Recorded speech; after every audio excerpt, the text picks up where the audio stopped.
माँ गंगा ही कोलकाता की ताकत है।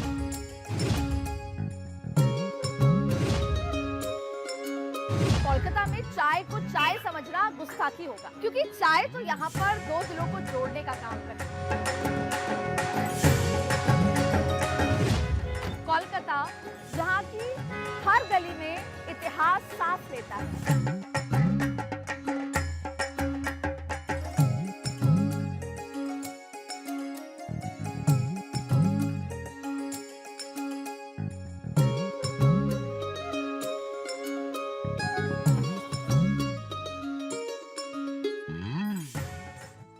गालिब जो आखिरी मुगल बादशाह बहादुर शाह जफर के दरबार में शायर थे, न जाने उन्हें कलकत्ता में ऐसा क्या दिखा कि कागज पर इसका जिक्र करना वो भूले नहीं।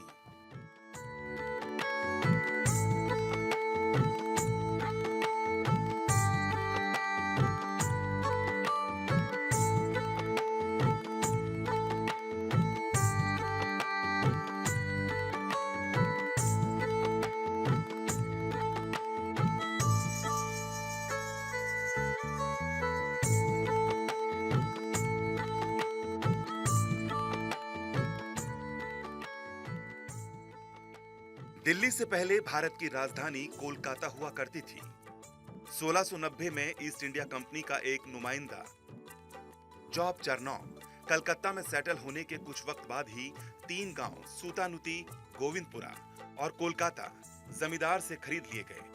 1756 में सिराजुद्दौला ने यहां हमला कर सल्तनत अपने नाम कर ली, लेकिन कुछ ही समय बाद प्लासी की लड़ाई में मिली हार के बाद कलकत्ता वापस ब्रिटिश सरकार के कब्जे में आ गया, जिसके कुछ वक्त बाद ही इसे सरकारी तौर पर भारत की राजधानी बना दिया गया। इतिहास के इसी पन्ने को खंगालने के लिए भारत 24 आ पहुंचा है सिटी ऑफ जॉय यानी कोलकाता।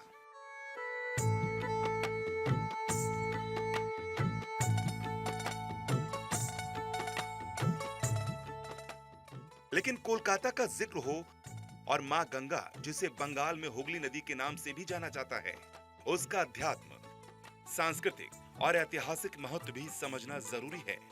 गंगा की वो धारा जो बंगाल के दिल से होकर गुजरती है, इसके पानी में केवल मिट्टी नहीं, इतिहास बहता है। ये नदी साक्षी है इतिहास और सियासत दोनों की। ये गंगा घाट सिर्फ पानी की धारा नहीं है, ये समय की भी धारा है। और आज मैं आपको पूरे दिन कोलकाता, कोलकाता की गलियां, कोलकाता का इतिहास और कोलकाता में आने वाला भविष्य सब कुछ बताऊंगी। लेकिन उससे पहले मां गंगा का आशीर्वाद लूंगी।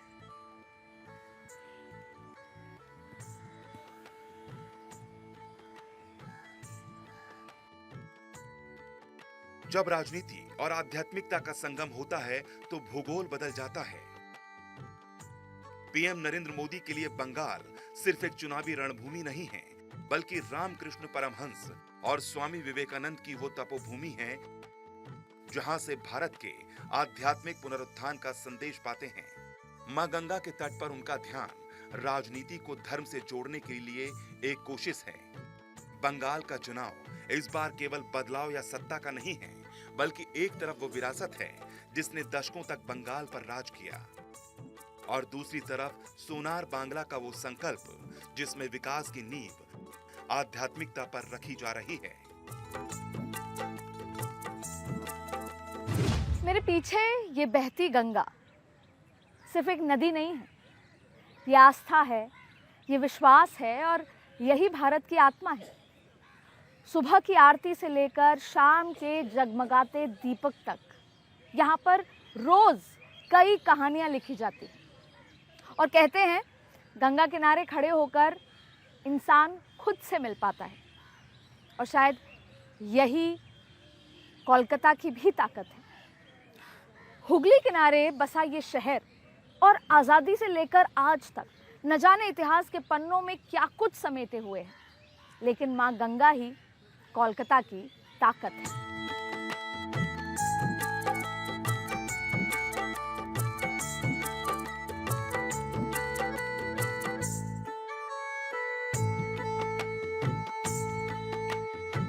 मैं इस वक्त खड़ी हूँ बाबू घाट पर।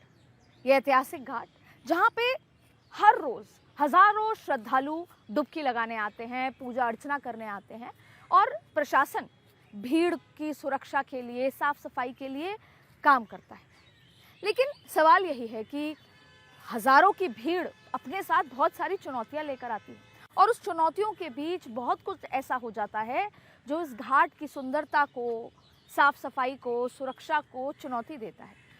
और मेरे साथ मेरे सहयोगी अनूप हैं जो ये बताएंगे, दिखाएंगे आपको कि इस घाट पे फिलहाल कितनी गंदगी है। और शायद यही तो जनता की मांग है कि जब वो घाट जाएं तो ये साफ सफाई दिखे यहाँ पर। और शायद प्रशासन को ये सब ध्यान देना होगा और शायद इसी बदलाव का इंतजार में तो कोलकाता खड़ा हुआ है। मैं चाहूँगी कि मैं घाट पर इस गंदगी को, इस समय सुबह 5 बज रहे हैं, 5 बजे के ये हालात हैं और जैसे जैसे दिन चढ़ेगा वैसे वैसे और लोग डुबकी लगाने आएंगे, पूजा करने आएंगे। और आप देख सकते हैं कि इस घाट पर इस समय कितनी गंदगी है और क्या वाकई में ये घाट इस समय डुबकी कोई व्यक्ति लगा सकता है। ये तमाम सवाल हैं और शायद यही छोटी छोटी चीज़ एक शहर को दूसरे शहर से अलग बनाता है। इसलिए शायद इस बदलाव की ज़रूरत कोलकाता को भी है। कोलकाता वो शहर है जो जिंदा दिल है, जिसे सिटी ऑफ जॉय कहा जाता है। कोलकाता जो कभी भारत की राजधानी हुआ करता था, आज वही पहचान और रफ्तार के लिए संघर्ष कर रहा है। आज कोलकाता सत्ता के संग्राम का सबसे बड़ा केंद्र बन चुका है। कोलकाता की फिजाओं में एक बात अलग सी है। यहाँ हर एक खामोशी में सियासत की हलचल सी है। कभी कोलकाता ब्रिटिश राज की राजधानी रहा और आज भी इतिहास को बड़े गर्व से संजोया हुआ है। कॉलेज स्ट्रीट की किताबों से लेकर कॉफी हाउस के अड्डे तक यहाँ पर बहस सिर्फ बातचीत नहीं थी, वो परंपरा थी। यहाँ पर राजनीति पर चर्चा या यहाँ की राजनीति सिर्फ सत्ता नहीं थी, वो एक सोच थी। यहाँ पर हर गली नुक्कड़ पे आपको राजनीति पर बात होती थी और जैसे वो एक परंपरा सी थी, क्योंकि यहाँ का कल्चर, यहाँ का इतिहास और सियासत कोलकाता की पहचान है।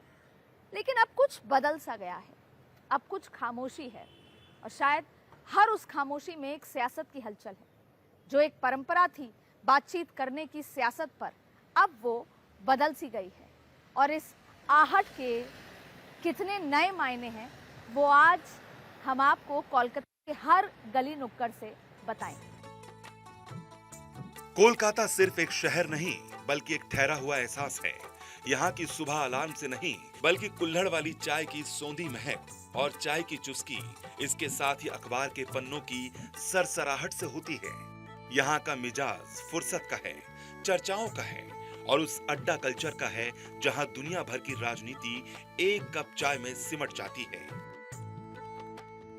कोलकाता की सुबह और चाय की चुस्की लेते लोग, सौंदेश, रसगुल्ला, रसमलाई, इन सब की मिठास में बंधी हुई कोलकाता की राजनीति को समझने के लिए मैं पहुंच चुकी हूं बंगाल की राजधानी कोलकाता में, सिटी ऑफ जॉय। और वो जॉय सुबह सुबह मैं अभी आपको दिखाने वाली हूँ।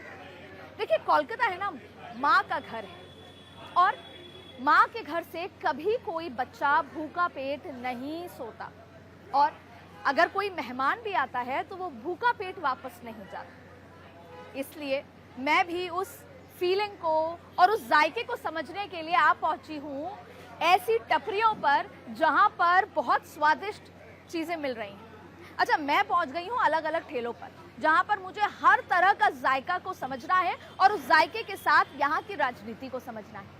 और आपको जो पहला पकवान मिलेगा यहाँ पर सुबह सुबह, वो मिलेगा लुच्ची और आलू की सब्जी। अच्छा, लुच्ची क्या होता है मैं बता देती हूँ। लुच्ची एक पूड़ी की तरह, मैदे की पूड़ी होती है जो आपको कोलकाता की सड़कों पर सुबह सुबह हर दूसरे ठेले पर तेल में तैरती हुई नजर आ जाएंगी। और फिर आती है चाय।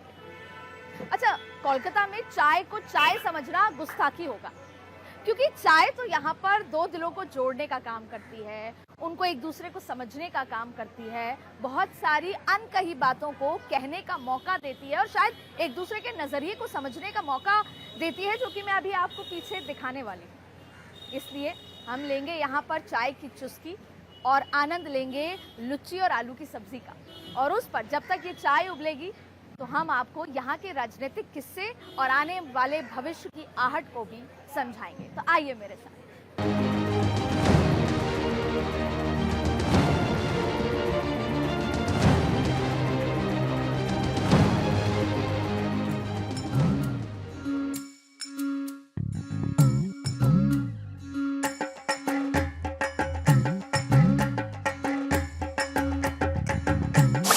बंगाल के चुनाव की बात हो और चाय पर चर्चा ना हो तो अधूरा सा लगता है। दूसरे चरण में कोलकाता की 17 सीटों पर फैसला होगा। और कोलकाता का चुनावी मिजाज क्या है? दीदी का भरोसा या फिर पीएम मोदी का संकल्प? टीएमसी अपनी वेलफेयर स्कीम्स के दम पर सत्ता में वापसी के लिए दम भर रही है, तो वहीं बीजेपी भ्रष्टाचार, तुष्टीकरण और अवैध बांग्लादेशी घुसपैठ जैसे मुद्दों को उठा रही है। कोलकाता को क्या लगता है कि क्या ममता दीदी का इमोशनल कार्ड चलेगा? एसआईआर कितना बड़ा मुद्दा है? महिलाओं की सुरक्षा पर कोलकाता में नाराजगी कैसे दूर होगी? और कोलकाता को विकास चाहिए, इंफ्रास्ट्रक्चर चाहिए, इंडस्ट्री को खड़े होते देखना चाहते हैं यहाँ के लोग, क्योंकि इन सब के बिना कोलकाता की चमक फीकी सी लगती है। सिटी ऑफ जॉय कहे जाने वाले कोलकाता में नारी को शक्ति का रूप मानकर पूजा जाता है। लेकिन क्या आज उसी शक्ति के मन में भय है? आरजी कर मेडिकल कॉलेज की उस काली रात और संदेश खाली की चीखों ने कोलकाता के मिजाज को कितना बदल दिया है। एक तरफ जहां टीएमसी का सबसे बड़ा किला महिला वोटर का रहा है, तो ममता बनर्जी की योजनाएं घर घर तक पहुंची हैं। लेकिन आरजी कर कांड के बाद पहली बार इस किले में दरार दिखाई दे रही है। बीजेपी नारी शक्ति और कानून व्यवस्था को हथियार बना रही है, तो वहीं लेफ्ट न्याय की मांग को लेकर सड़कों पर है। आरजी कर की टीस और संदेश खाली का आक्रोश कोलकाता की सड़कों पर दिखाई दे रहा है। यहाँ की महिलाएं साफ कह रही हैं कि लक्ष्मी हमें स्वीकार है, लेकिन अगर दुर्गा का अपमान हुआ तो सिंहासन डोल सकता है। कहते हैं बंगाल को समझना हो तो यहाँ की मिठाइयों को चखिए। रसगुल्ला की कोमलता, सौंदेश की नक्काशी और मिष्टी दोई की सोंधी खुशबू, ये सिर्फ स्वाद नहीं, बंगाल की विरासत है। लेकिन 2026 के इस चुनावी समर में क्या बंगाल की ये मिठास बरकरार है, या फिर सियासत की गर्माहट ने यहाँ का जायका बदल दिया है? क्योंकि जिस तरह कोलकाता का रसगुल्ला गोल है और बंगाल की राजनीति भी घूम रही है, माँ माटी मानुस की मिठास के बाद अब भ्रष्टाचार की कड़वाहट घुल गई है। यही वजह है कि लोग अब नया स्वाद तलाश रहे हैं। जैसे रसगुल्ला सफेद और साफ होना चाहिए, वैसे ही शासन भी साफ सुथरा होना चाहिए।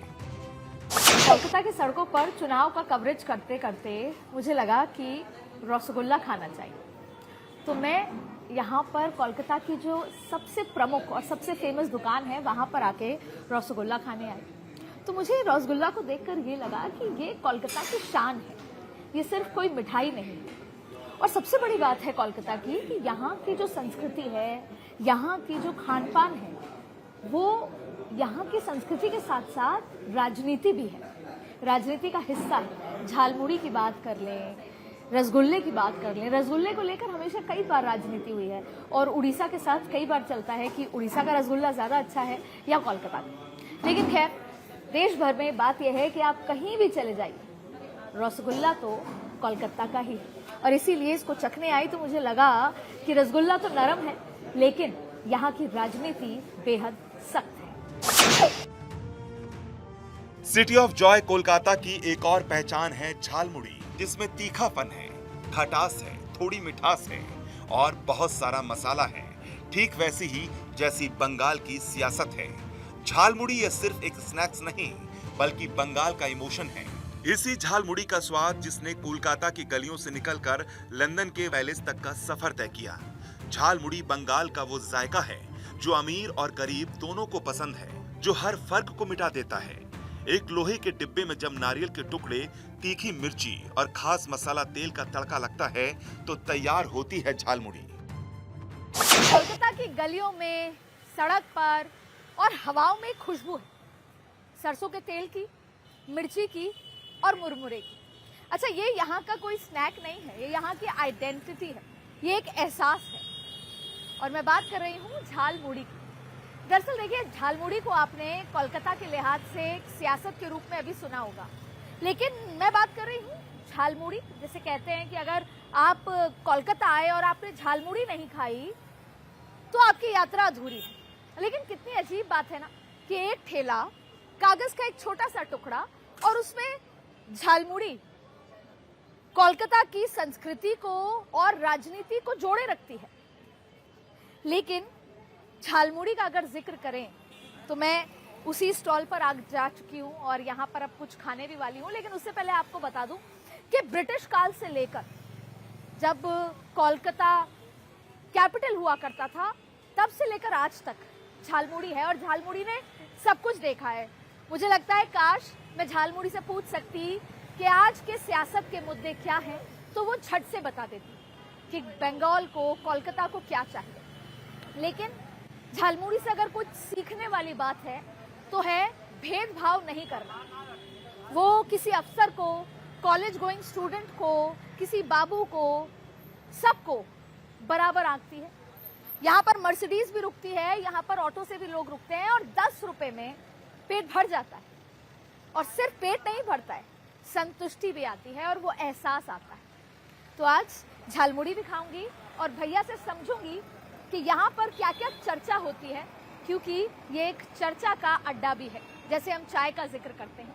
और ये समझूंगी कि आज सियासत में क्या हो रहा है झालमुड़ी को खाते हुए। बंगाल की सियासत में झालमुड़ी पर राजनीति चरम पर है। अच्छा देखिए, प्रधानमंत्री नरेंद्र मोदी झालमुड़ी खाते हैं और वहां पर उस झालमुड़ी वाले की बिक्री बढ़ जाती है। प्रधानमंत्री कहते हैं कि झालमुड़ी मैंने खाई और झाल टीएमसी को लगी। तो वही ममता दीदी कहती है कि झाल खाने से कुछ नहीं होता। लोग कहते हैं कि ममता दीदी तो, जो टीएमसी के कार्यकर्ता हैं, कि ममता दीदी तो बचपन से झाल खा रही है। तो जाहिर तौर पे झालमुड़ी की सियासत बहुत दूर तलक जाती है। लेकिन सवाल है कि क्यों हो रही है? क्योंकि झालमुड़ी लोगों की आइडेंटिटी है। अगर आप झालमुड़ी खा रहे हैं तो आप बंगाल के लोगों के करीब हैं। आप ये मैसेज दे रहे हैं कि मैं झालमुड़ी खाता हूं, मैं यहीं का हूं, मेरा स्वाद आप जैसा है, मैं आप जैसा ही हूं। और यही वजह है कि आर पार आरोप प्रत्यारोप लगातार चल रहे हैं झालमुड़ी को लेकर। तो ये देखना होगा कि बंगाल में चुनाव के बाद जब नतीजे आएंगे तो किसको झाल लगेगी और किसको रसगुल्ले की मिठास महसूस हो।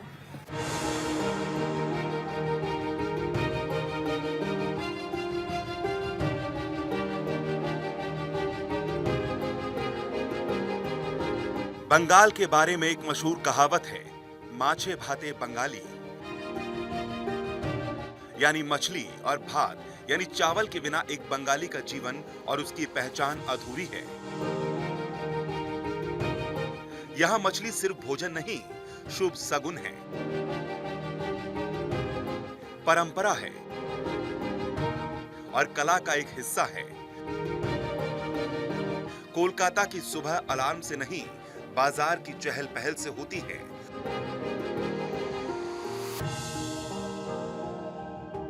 और जब बात हो हिल्सा की तो बंगालियों का दिल धड़कने लगता है। रुपहले रंग की यह मछली सिर्फ स्वाद नहीं, बंगालियों का गौरव है। हुगली की लहरों से निकली इलिश जब सरसों के तेल के साथ पकती है तो उसकी खुशबू पूरे कोलकाता को यह बता देती है कि आज घर में कुछ खास है। बंगाल में मछली का रिश्ता सिर्फ थाली से नहीं बल्कि आस्था से भी है। कोलकाता की मछली ऐसी है कि सियासत के रंग में भी पक जाती है, सियासत की थाली में भी परोसी जाती है।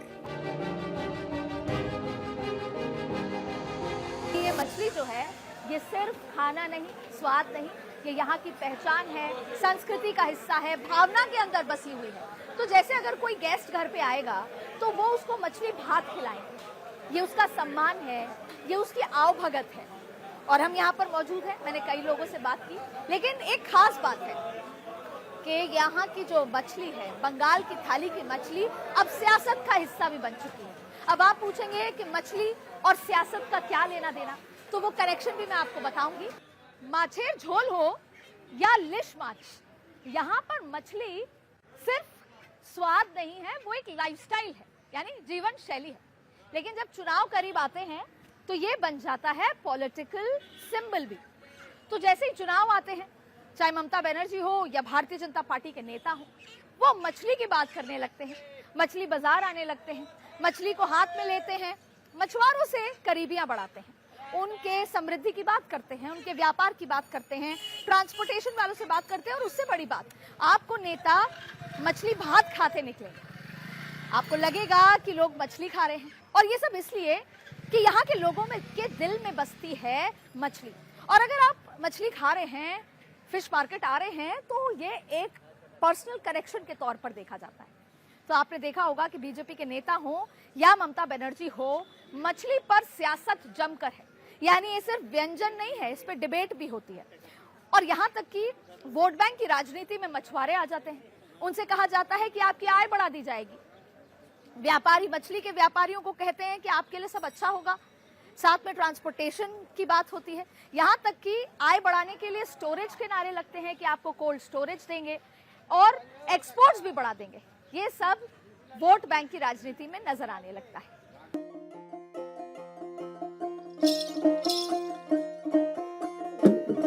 कोलकाता, जहां क्रांति का शंखनाद और साधना का मौन एक साथ सुनाई देता है, यहाँ कहा जाता है कि शक्ति बिना भक्ति नहीं और मां के बिना सत्ता नहीं।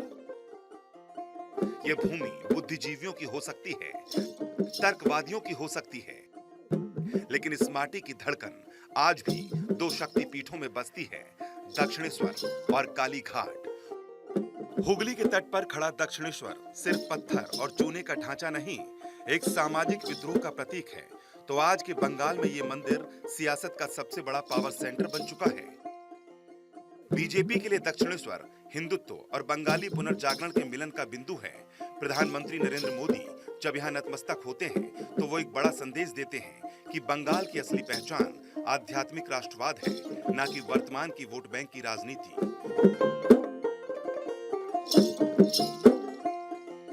वहीं काली घाट, जो सत्ता के गलियारों के सबसे करीब है, यहाँ की मिट्टी में एक अजीब सा खिंचाव है।